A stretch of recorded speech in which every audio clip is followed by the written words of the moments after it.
right, hello everybody. Hello. Welcome back. We are back with a new episode. This is really a continuation of our previous episode, which, this when you do stuff like this, people could potentially listen to it years down the road. So, but if you're tracking with us, you know what we talked about last episode. But just to recap what we discussed last episode, it was all about the importance of communication. And we kind of focused on communication with the couples and families and that kind of stuff. And through the process, like the inquiry, the booking on the day. Yeah, we talked about those points as far as like communicating with who you're going to be working with and questions to ask them. But we also talked about clarification in terms that... Yeah, we mentioned a couple terms like second shooters. We touched on that. Yes. Yep. And then we defined like what our style is and everything. So if you haven't listened to that one yet, go back and listen to episode 1.2. This is episode 1.3, which is kind of episode 1.25. Yeah, but it's a continuation. Yeah, continuation. On similar topic, but different angle. Yes. Apparently, I can talk a lot. Apparently, I can't hear that and not think of that kid. So apparently, yeah, that episode went long, but again, sorry. we're doing the best we can. And yeah, it was a lot of information. It was, and you know what? You can listen to us at 1.5 speed if you want to. And then it will fit in the time limit, right? Yeah. Oh my gosh. I did that with our first episode. I just put it on 1.5. You did? But it doesn't change the tone. Really? Yeah. So they figured out how to speed it up without like changing the tone of your voice and so stuff like that. We don't sound like the chipmunks. Don't sound like chipmunks, but it is kind of a nice feature to have. My brain can't go that fast. No. Well, you'd be surprised. Really? Yeah. You'd be surprised. Okay. It's kind of like reading how you can, Yeah, that makes sense. And so... so you can do that if you want, because apparently we can chat about things we're passionate about for a while. Yes.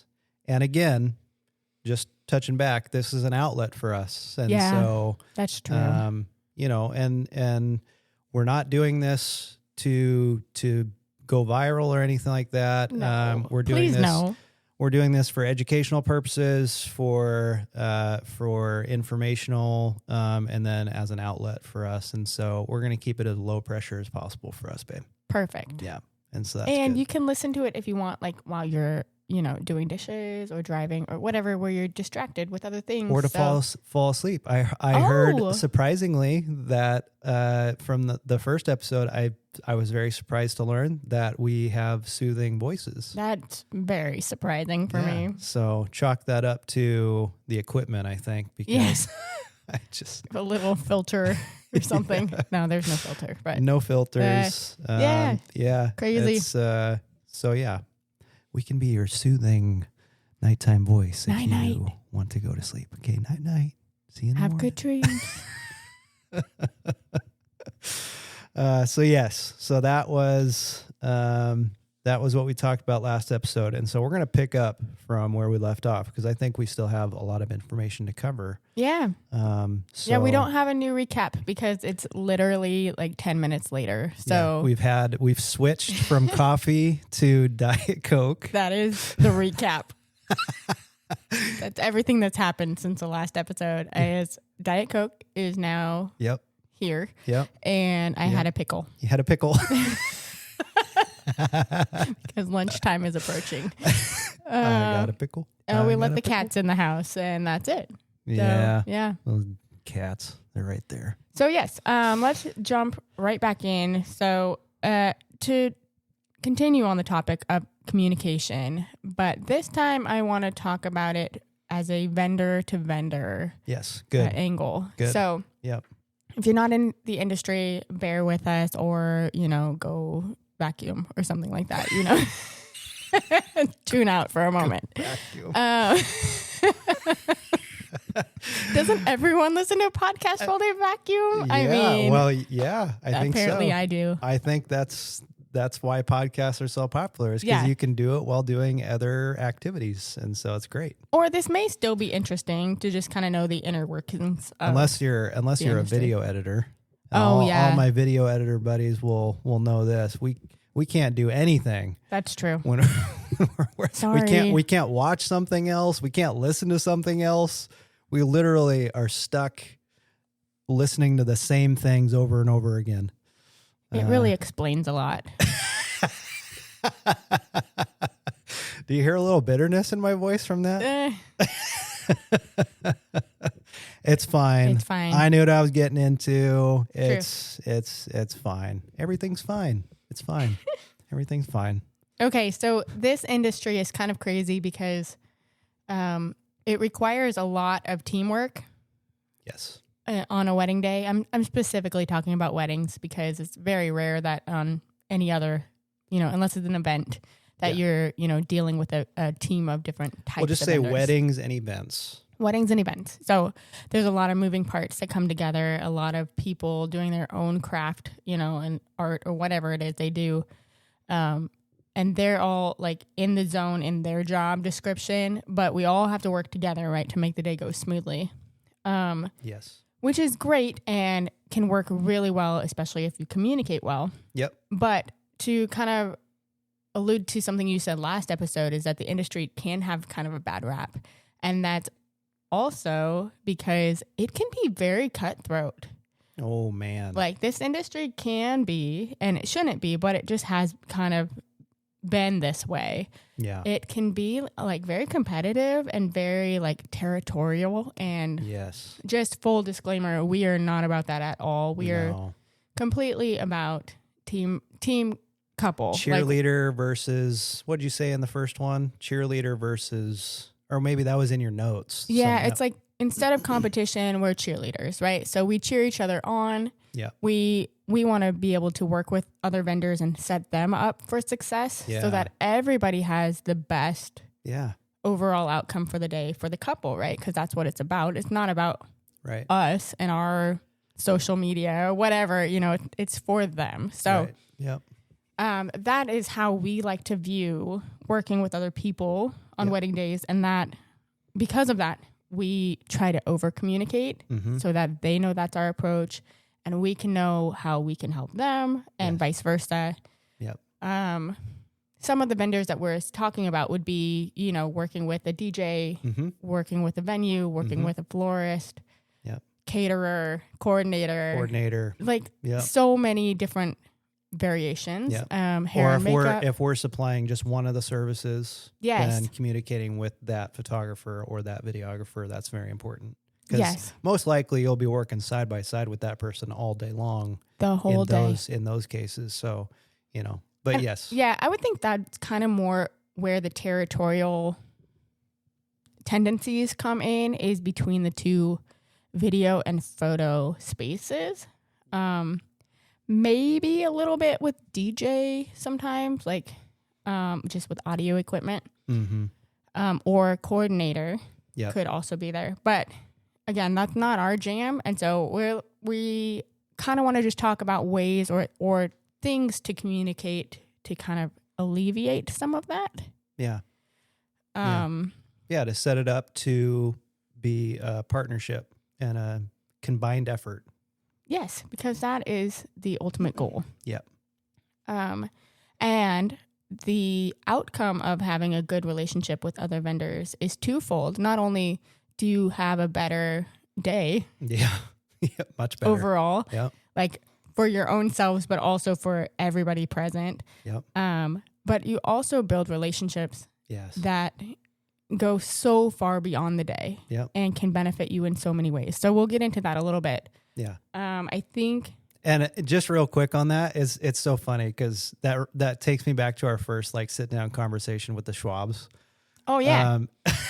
How Annika was like, just be a good person, Right. Like it's really simple, and it's not like your communication and you're working well together. I mean, we don't do it because we want future business from that. Like that's not at the forefront of our minds. No. We do it because, that's the respect that they deserve. That's the respect we want in turn. Just be a good person. Just be a good person and good things will happen. Amazing, right? Yeah. What a concept. Yeah. But hopefully good things. Hopefully. You might be just, building character. That could be what happens. Yes. But, character building. Ultimately, it makes the world a better place, right? When you're a good person. Yeah. And she said it a little differently, but I love her. She used some choice words. It's great. It was the same message, but kind of opposite. Love her. It was perfect. So let's talk about a few of the things that we like to communicate with certain vendors. Yeah. And usually ahead of time is very helpful, but especially on the day of. Yeah. And maybe if one of those vendors hears that, maybe it will help them. Mm-hmm. So I would imagine for you, the person you work with the most outside of the photographer, it would be DJ and coordinator ultimately for the timeline and whatnot, but for logistically, probably DJ. Yeah, DJ, there's a lot of crossover throughout the day with audio equipment because for video, we need to capture the audio as well. And so I make it a point to, if I don't do it ahead of time, I do it one of the first things, like as soon as they show up, I go up, I introduce myself, who I am. And then I ask when you have availability, because usually when they show up, they have so much to do because they don't show up as early as we do typically. And so they have a lot to do in a shorter amount of time. So I never want to get in the way of that.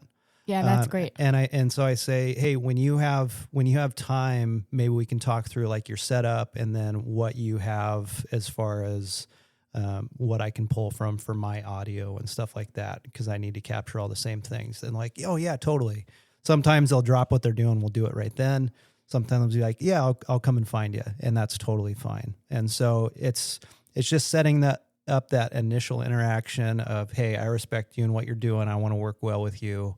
So just the courtesy of the introduction and who I am and, and then we can get into the needs and the partnering in that. And so, but yes, DJ crossover all day is very important for the video side of things. So, yeah, that's great. And I think you touched on an important thing for all vendors is if you're in the industry, you know that when you arrive to a venue, you're usually like on crunch time, the first in the unload period, because you only have venue access so early, and then you have go time, right? So that first little bit is crucial. And so being respectful of that is very important, which is why it's a good idea if you can to communicate before the day even happens. Yeah, for sure. I usually do that if we've never heard of the DJ company before, or we've never worked with them at all. Yes. There's DJ companies that have multiple DJs that they send out on behalf of the company. Mm-hmm. And so if we've worked with the company before, I won't typically go out of my way ahead of time to be like, hey, just because I know that they're a professional company and that who they're sending knows their stuff and everything. And so it's not as big of a thing. Sure. But if we've never worked with them, if we've never met with them, if we know nothing about them, then I typically like to go ahead of time, like, hey, this is who I am. Just to kind of give you an idea of what I'll be doing throughout the day, and hopefully we can have a good time working together to accomplish all those things. It's usually a good thing to do. Yeah, that's great. And I will say from the photography point of view, working with a DJ, there's not a lot that I need to interact with them before the reception. And every wedding is different. So this is just kind of a generalization or like what's most common for me. But usually an introduction is something that I'll do, but communicating with them during the reception is really important for me, because that's usually when the baton gets passed from the wedding coordinator to the MC or whoever's DJing, and they're kind of in charge of the reception happenings. And I want to make sure that I'm prepared and ready for whatever happens. And sometimes a DJ is in tune with that and sometimes not at all. And they will just start something and we'll be like in a totally different area, obviously not, we're doing something that we're supposed to be doing, but like, not like if a first dance or a toast is happening, there are things that need to be set up especially video wise. Yes. And lighting, whatnot, to make sure that it's ready to roll. Yeah. You know. Yeah. You don't want to come in like 2 sentences into the speech. You know. So we need to kind of be prepared and be communicated with. And so I find the best way to work with somebody and make sure that they think of you is to make sure you're communicating, right? Yeah. So you go over and you ask how they're doing and what are they thinking? Are you feeling this is coming up next? You know, and within reason, right? You're not going to be breathing down their neck and asking, you know, all the questions. Let them do their job. But, you know, just kind of view it as teamwork. Like, hey, this is going great. You know, can I get you something? Or what are your thoughts? Yeah. Yeah. You know, my thoughts or their thoughts. Yeah. Yes. Like exactly. Yeah, I'll ask the DJ, like, what are you thinking? Yes. You know, like what, you know. Yep. That's good. And just by including each other in our spaces, you know, it just creates that teamwork environment. Yep. And then I find that they will reach out and be like, hey, are you ready? You know, are you ready for this moment to happen? Yeah. And Shout out to all the DJs that do that. Bless you. And think of us. Thank you so much. Because that could make or break a moment. Yes. I've had multiple weddings now where I was under the impression that something was going to be happening at a certain time. Yep. And so I wasn't quite set up yet. And then all of a sudden they make an announcement, you know, over the system, music comes up, and I'm frantically sprinting to my spots to get everything on and recording, and not to mention composed properly and, you know, all the things, you know. I'm just like, oh man, like this could have been done so much better if there was clarity of communication. Yes. And that kind of spills over into coordinator as well.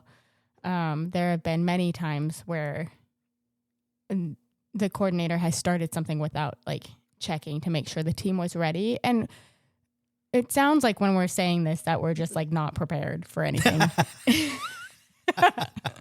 We're prepared. And that is not the case. But no. How do I explain it? There are just so many things happening at all times during wedding day. For video specifically, like I have multiple cameras that I use often at both spots, ceremony and reception, that are not manned. And so I have to have time to be able to get those set up, you know, and recording and stuff like that, because I don't have the luxury of hiring, you know, people to man every one of my cameras. Sure. And so I just need a little extra time, a little more communication goes a long way. I agree. Yes. And there are a lot of things we're looking for at the same time. So from the photography aspect is I'm looking for those candid moments, those, you know, I'm photographing the little flower girl in the corner, and video too, right? Like that you're just seeing cute stuff happening. Yep. It's in a totally different space, but you're like, oh, look at this. Like, I guess it would be a behind the scenes shot that the couple would never see otherwise. Right. Exactly. And we're documenting these things, or we're getting set up for the next thing. And then all of a sudden you hear the processional music happen, and it's like across the field. And you're like, what? This was supposed to be happening 15 minutes from now. Like, what's happening? Like, that's extreme. That's not really like how a lot of things go down. But there are times when the coordinator will say, hey, there's traffic on the freeway, so we're going to start in 20 minutes instead of right now. And so you're like, okay, cool. I'm going to go find some stuff around, you know, with the guests to shoot. And then they started, and you're like, what? So all of that to say that please make sure your team is ready. Yeah. You know, just a quick thumbs up is all you really need, you know? Yeah.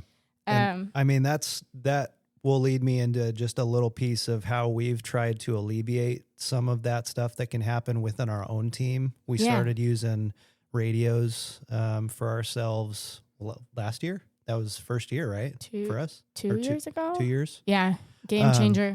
Game changer for us. And we do that with our second shooters, which were defined in the last episode. Yep. So I don't have to define that again. Good job. And so that means that wherever we are, if we're within range, hopefully, we don't have to run around and look at each other to fill each other in on something that's coming up or whatever, we can just real quick on the mic, hey, this is coming up, where are you at? You know, that kind of stuff. We can stay in communication. So, and sometimes we've offered that because we've offered that to coordinators, or if there's a photographer that, you know, I'm working with, I've offered that if we have, you know, the radios available.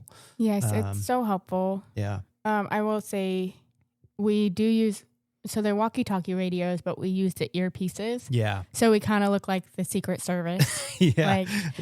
The number of comments I've gotten from like guests sitting there and being like, so are you Secret Service? Yeah. I wish it could be invisible. I know it feels silly. Yeah, it does feel silly, but it's so worth it.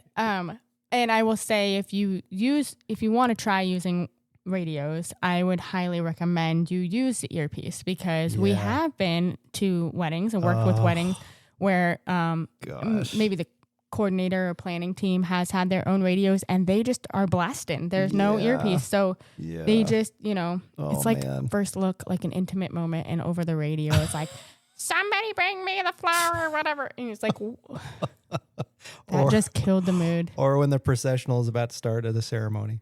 Oh my gosh. Yeah, you can't do that. Just a little, it's really easy. Just awareness, situational awareness. So I highly suggest you use an earpiece. Yeah.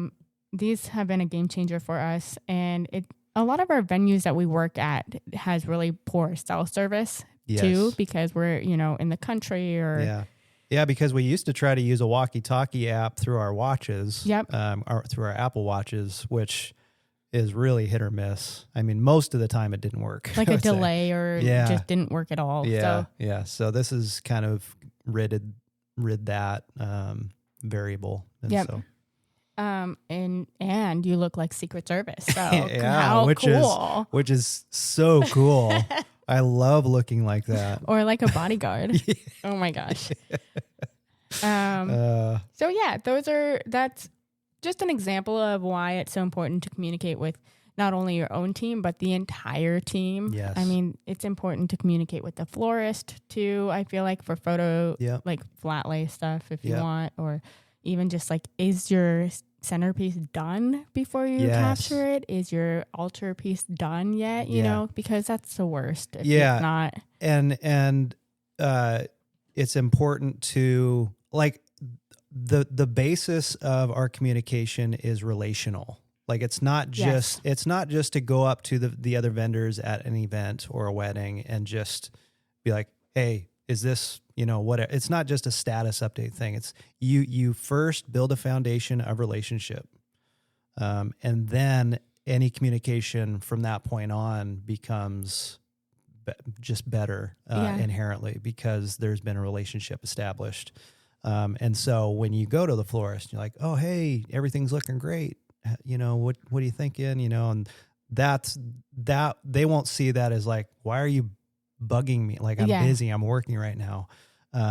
They know, because you've established a relationship, that this is part of your workflow and everything. You just want to make sure that you're capturing what they have brought, because you want to highlight that to the best, you know, of what it is and everything. And that you're not missing anything on their part, because, you know, when we share stuff, they want to be able to share that stuff too. And again, it's that symbiotic kind of relationship that we have as vendors.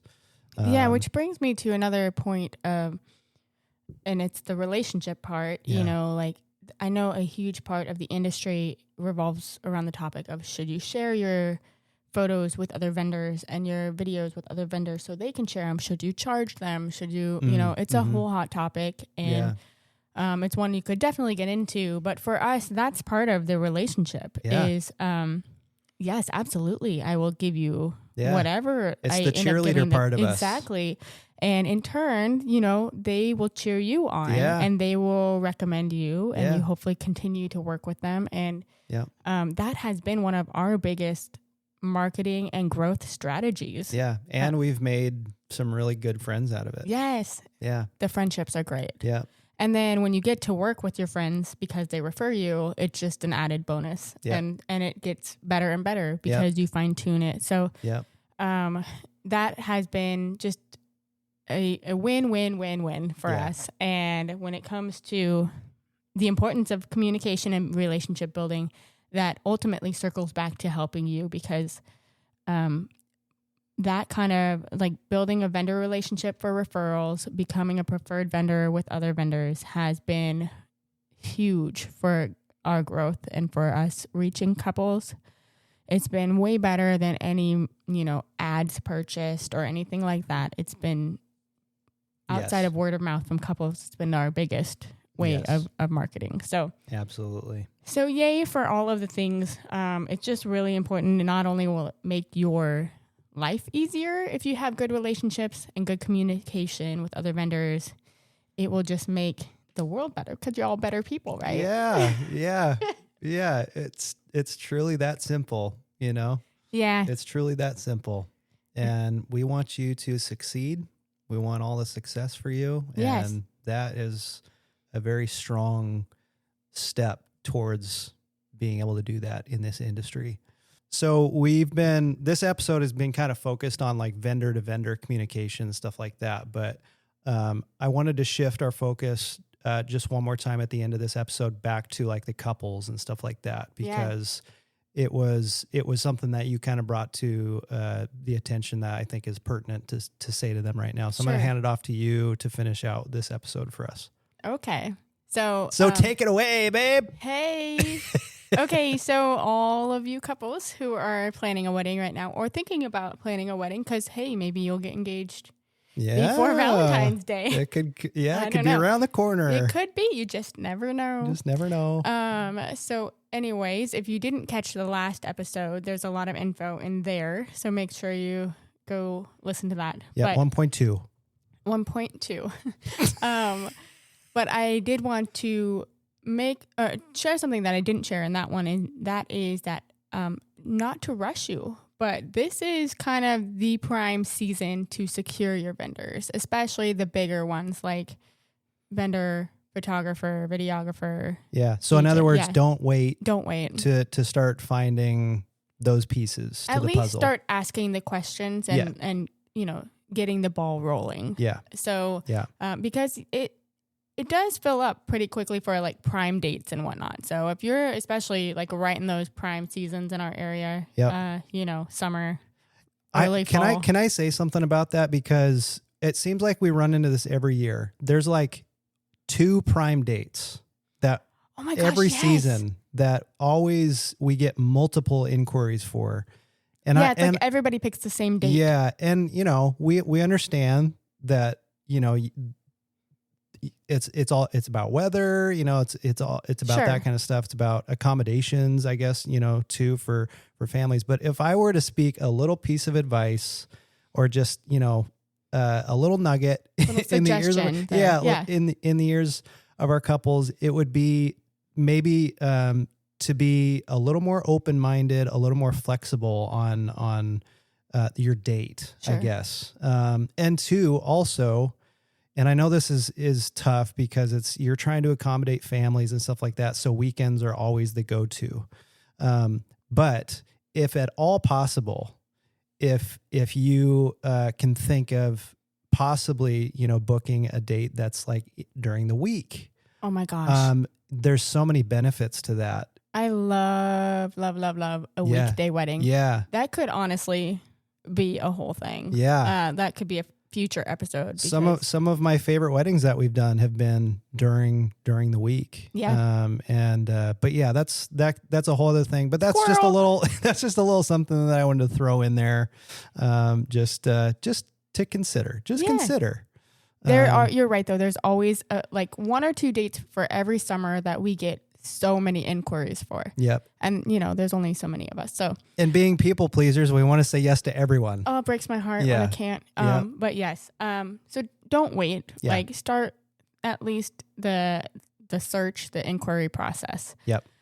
So yeah, and good luck with that. But listen to the last episode for tips. But I did want to say, if you are not getting married, you've been married, you are married, you're not in that phase of life, and you have friends who are in the industry right now, you can still help them and support them. Yeah. In ways like just commenting, sharing, referring, any interaction on socials, like on our socials, on other people's socials, it really actually does a lot. It feeds the algorithm. Yep.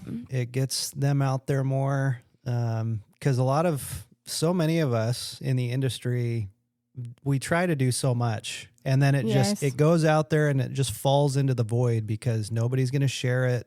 It's not going to get in front of anybody. Mm-hmm. That's how social media has changed over the years. When we first started our business, Facebook was money, because that was a platform that we could be shared word of mouth and everything. We could share stuff without, everything was organic. There was no ads. There was no paid promotion things. So it was easy to use as it lended itself well to our relational kind of model that we wanted. And so, and still we have, so many of our friends in our community, our RLD family, still will go out of their way to share our stuff and recommend us and stuff. And we are forever grateful for that. We are so thankful for that.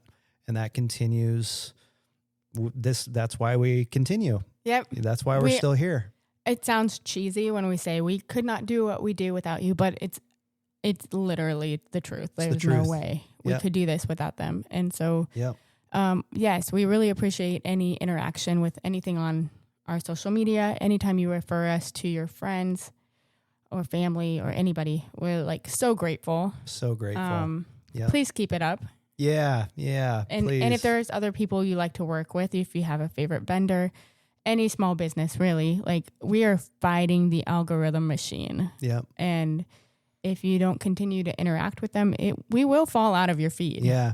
Yeah. You don't even need to say anything when you share. Just share it. Yeah. There's no pressure.